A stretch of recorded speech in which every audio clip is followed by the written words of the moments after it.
Look at your neighbor and tell them, stop waiting on easy, because I came to announce something that might hurt your feelings, but it will heal your future. Life is not going to slow down because you're tired. Pressure is not going to apologize because you're overwhelmed. The fight is not going to stop just because you prayed about it. Some of you have been asking God to remove the weight, but God says, I'm trying to build the muscle. You thought by now it would be easier. You thought the struggle would shrink. You thought the pain would disappear. But I need you to hear this clearly. It doesn't get easier, you get better. Better in your mindset, better in your discipline, better in your endurance, better in your ability to stand when everything in you wants to sit down. The same pressure that used to break you now trains you. The same storm that made you panic now makes you pray with confidence. What used to scare you now sharpens you. You didn't survive all that to stay the same. You didn't come this far to beg for comfort. You came to grow, to stretch, to become dangerous to defeat. So today, I'm not here to motivate you. I'm here to activate you. Because the battle didn't change, but you did. Some of you are frustrated because you keep waiting for life to calm down, for the pressure to back off, for the struggle to take a break. You keep saying, once this season passes, then I'll be okay. But what if I told you the season isn't the problem? What if the real issue is the expectation that life owes you ease? Because the truth is, strength is not developed in comfort. It is revealed in resistance. Life was never designed to be easy. It was designed to be lived with courage, discipline, and growth. The moment you stop expecting ease is the moment you start discovering power. You see, when you expect life to be easy, every challenge feels like an attack. Every delay feels like rejection. Every obstacle feels unfair. But when you expect yourself to grow stronger, challenges become training, delays become development, and obstacles become opportunities to stretch what's already inside you. You stop asking, why is this happening to me? And you start declaring, this is building something in me. That shift in expectation changes everything. It changes how you walk into a problem, how you pray in the middle of pressure, and how you stand when quitting feels justified. Some of you have been praying for the weight to be lifted, but God has been increasing your capacity. You asked for the storm to stop, but God said, I'm teaching you how to sail, because if He removed every challenge, you would never discover your strength. You would never know how much endurance lives in your spirit, how much resilience is in your mind, how much faith is in your soul. Strength is not given, it is forged. And forging requires heat, pressure, and time. There are things you can handle now that would have crushed you 5 years ago. Conversations you can face, responsibilities you can carry, pain you can survive. That's not because life got easier, it's because you got stronger. You grew muscles you didn't even know you had. And the danger is forgetting that growth and going back to begging for ease instead of trusting your strength. You don't need a softer world, you need a stronger self. When you expect strength instead of ease, you stop running from difficulty and start rising to meet it. You stop shrinking in hard moments and start standing taller. You realize that every challenge is asking a question, who have you become? And every time you show up, endure, and keep moving, you answer that question with authority. You weren't built to live a life of escape. You were built to live a life of endurance and purpose. So stop asking for the road to be smoother and start preparing your feet to walk on rough ground. Stop waiting for life to get lighter and start becoming stronger, because the goal was never comfort. The goal was growth. And the moment you stop expecting life to be easy is the moment you begin to walk in the power of who you are becoming. Some of you have been carrying a quiet question in your spirit, wondering if the pressure you're under is a sign that you did something wrong. You've been asking yourself why it feels so heavy, why the weight hasn't lifted, why the resistance keeps showing up just when you're trying to do better. But hear this clearly, pressure is not punishment, it is preparation. If it were meant to destroy you, you wouldn't still be standing. The very fact that you're still breathing, still believing, still moving forward is evidence that what you're facing is shaping you, not sentencing you. Pressure has a purpose. It reveals what's inside you and refines what doesn't belong. Nothing valuable is produced without it. Diamonds don't form in comfort, muscles don't grow without strain, and character is never built in ease. The pressure you feel is not God being against you, it's God positioning you. It's the weight that strengthens your resolve, sharpens your focus, and forces you to grow beyond the version of yourself that could only survive shallow waters. You are being trained for depth, and depth requires pressure. Some of you are in seasons where everything feels tight, resources feel limited, time feels compressed, expectations feel high. And in those moments, it's easy to assume that something has gone wrong. But what if this is the season that qualifies you for what you've been praying for? What if the pressure is teaching you discipline, patience, and precision because the next level of your life cannot afford carelessness? Preparation is rarely comfortable, but it is always intentional. Pressure exposes habits you need to break and strengths you didn't know you had. It shows you where you've been relying on comfort instead of commitment, feelings instead of faith. Under pressure, excuses fall apart and truth stands tall. You discover what really matters, who really stands with you, and what you're really made of. And while it doesn't feel good in the moment, it is doing a deep work that ease could never accomplish. There are things you can handle now that once terrified you simply because pressure trained you to stand. You learned how to breathe in chaos, how to think clearly when emotions rise, how to keep going even when motivation disappears. That didn't come from a season of rest, it came from a season of pressure. What tried to crush you actually coached you. What felt like a burden became a builder. So don't curse the pressure. Don't rush out of the process.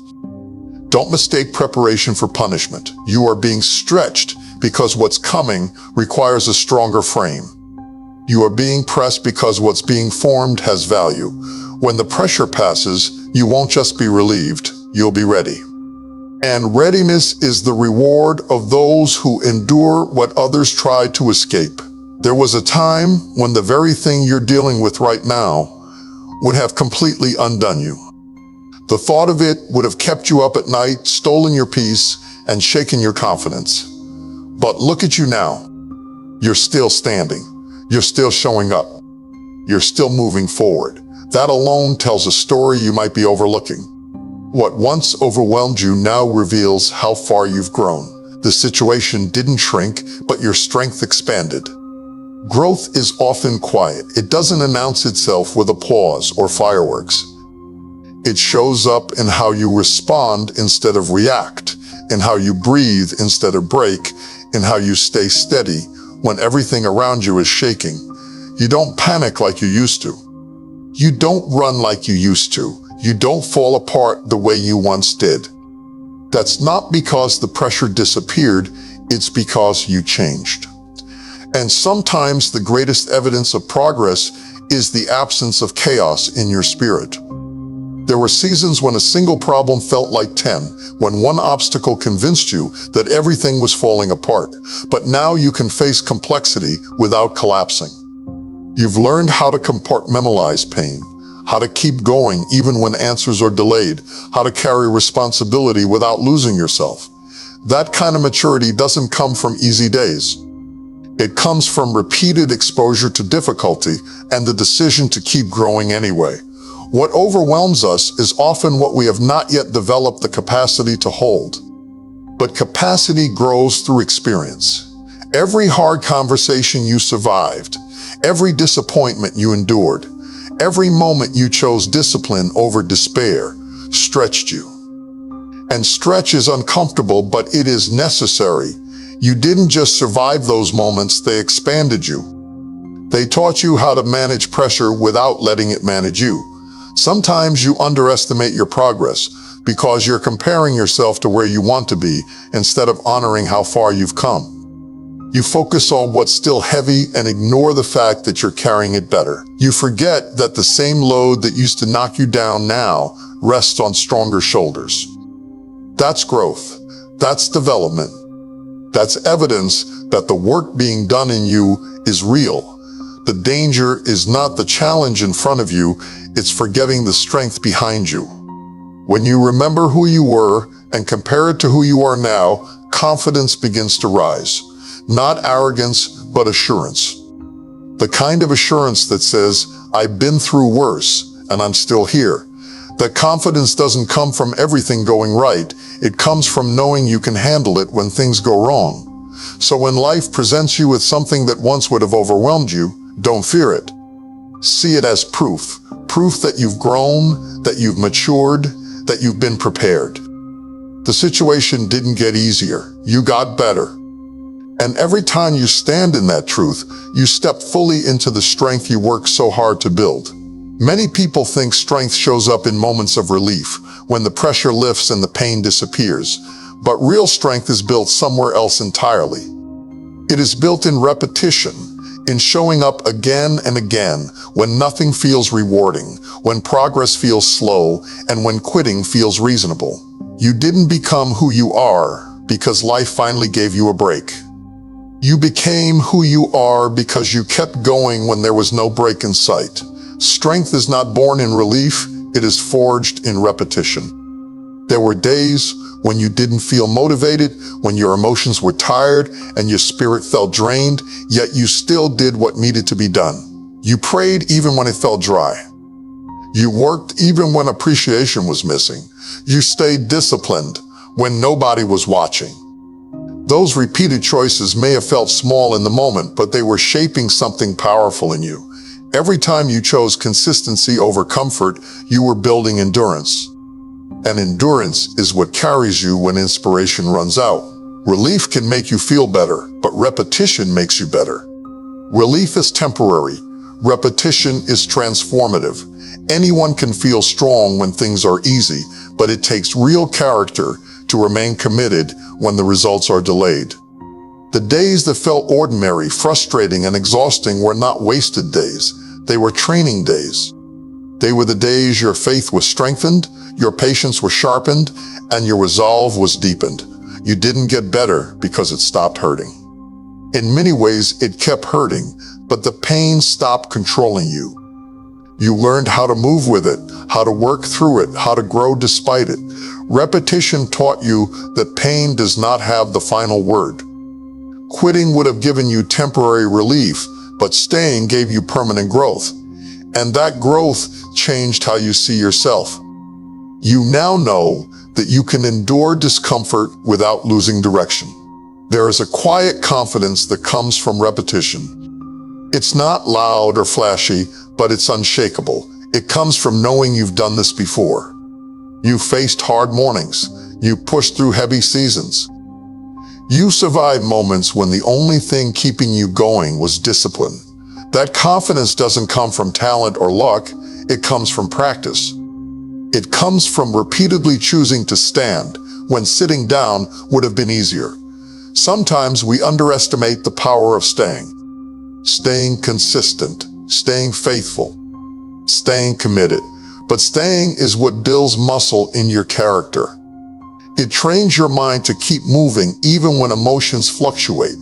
It reminds you that feelings are temporary, but discipline produces lasting results.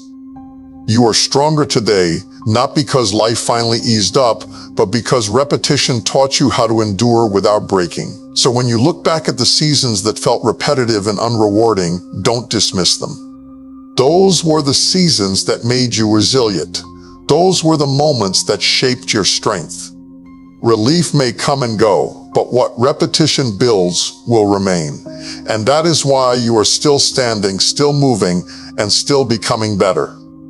There is a kind of confidence that cannot be taught in a classroom, borrowed from another person, or faked for an audience. It is a confidence that is born in survival. It comes from walking through moments you were sure would break you and discovering on the other side that you were still standing. Your confidence today is not rooted in how talented you are or how much support you had. It is rooted in what you survived.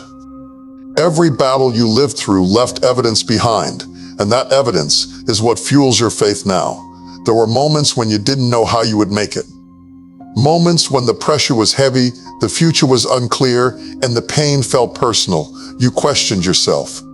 You questioned your strength. You questioned whether you were really built for this life. But somehow, step by step, breath by breath, you made it through. And even though the scars remain, they tell a story of endurance. They remind you that you have faced darkness before and found your way through it. This kind of confidence doesn't show up as arrogance. It shows up as calm. It's the calm of someone who knows that even if things fall apart, they won't fall apart inside. You don't panic the way you used to because you remember what you survived. You don't fear uncertainty the same way because you've lived through seasons where nothing was guaranteed. Survival has taught you that fear is loud, but it is not stronger than faith. Every past victory, even the quiet ones nobody applauded, added something to your foundation. The days you didn't quit when quitting felt justified, the nights you cried and still showed up the next morning, the seasons you endured in silence, those moments stacked up, layer by layer, until they formed something solid inside you. That foundation is what you stand on now when new challenges arise. You don't face them with blind optimism, you face them with proven resilience. Confidence built through survival doesn't deny the possibility of pain. It denies the power of pain to define you. You know that hardship may come, but you also know you can endure it. You've learned that breaking points don't always break you. Sometimes they bend you, stretch you, and strengthen you. That knowledge changes how you walk into the future. You don't walk in fearless, you walk in faithful. When life tries to intimidate you with another challenge, your spirit remembers the last one. It remembers the tears, the prayers, the struggle, and the victory that followed. And that memory speaks louder than fear. It whispers, "You've been here before. You survived that. You'll survive this too." That is not wishful thinking. That is experience talking. So when you stand with quiet confidence today, honor where it came from. It was earned in places of pain, pressure, and perseverance. Your confidence is not fragile because it was not built on ease, it was built on survival. And as long as you remember what you've already overcome, your faith will always be stronger than whatever stands in front of you. Some of you keep asking God for a new life, a new environment, a new set of circumstances, believing that if everything around you changed, everything inside you would finally work. You've been waiting on a different season, a different place, a different situation, thinking that your breakthrough is tied to escape. But the truth is, you don't need a new life, you need a new level. The life you're in is not the problem. The level you're operating on is what's being challenged. A new level requires a new way of thinking. The same mindset that got you through the last season cannot carry you into the next one. That's why what used to feel manageable now feels heavy. It's not because you're failing, it's because you've outgrown your old way of operating. Growth always creates tension. It stretches you beyond what's familiar and forces you to rise to the demands of who you're becoming. When you ask for a new life, you're often asking for less responsibility, less pressure, less demand. But a new level comes with more. More accountability, more discipline, more maturity. That's why elevation often feels uncomfortable. It exposes areas where you can no longer rely on old habits, old excuses, or old patterns. You're being called higher, and higher always requires more from you. Look at your life closely. The challenges you're facing now are not random. They are specific to the level you're stepping into. The conversations are heavier. The decisions are weightier. The consequences are greater. That's because you are no longer being trained for survival, you are being prepared for leadership, stewardship, and impact. A new level demands clarity, consistency, and courage. The mistake is trying to handle a new level with an old mindset. You can't think small and live large. You can't move forward while clinging to what kept you comfortable. A new level requires you to let go of who you were so you can fully step into who you are becoming. That process is uncomfortable because transformation always is. But discomfort is often the signal that growth is happening. You don't need to run from where you are. You need to rise within it. The environment didn't change because the change needed to happen in you first. Once you level up internally, you'll find that what used to frustrate you now fits you. What used to overwhelm you now challenges you in a healthy way. The same life feels different because you are different. So stop praying for escape and start preparing for elevation. Stop asking for a new life and start stepping into a new level. The pressure you feel is not meant to push you out. It's meant to pull you up. And when you finally stand at that higher level, you'll realize that everything you went through was not meant to remove you from your life, but to raise you within it. So hear me when I say this and let it settle in your spirit. Life didn't get softer. The battle didn't back up. The pressure didn't apologize. But you are still here, still standing, still breathing, still believing.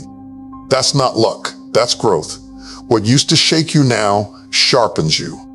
What once threatened you now trains you. You didn't survive all of this to beg for comfort. You survived to walk in strength. So stop waiting for easy, stop praying for escape, and start thanking God for endurance. Because it doesn't get easier, you got better.